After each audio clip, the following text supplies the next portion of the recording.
Не забудьте, осетины, о борьбе, что шла века, о той песне, что перед битвой в Чесилткоме пел Бега.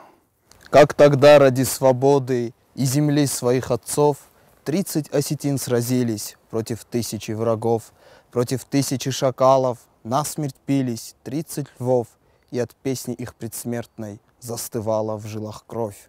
Пусть никто не забывает то, что путь у нас один, то, как за отчизну гибли поколения осетин, то, что за свободу нашу им пришлось пройти сквозь ад, то, с каким ожесточением пился в руки Мохаммад. Всех ребят, что ныне мирно в школьном дворике лежат, тех, кто яростно сражался 20 лет тому назад. Осетинских ополченцев, что в Цхинвале танки жгли, имена свои навеки обессмертили они. 200 лет не прекращалась осетинская война. Дорога наша свобода, кровью куплена она. Череда героев славных, крови бурная река. Не забудьте, осетины, о борьбе, что шла века.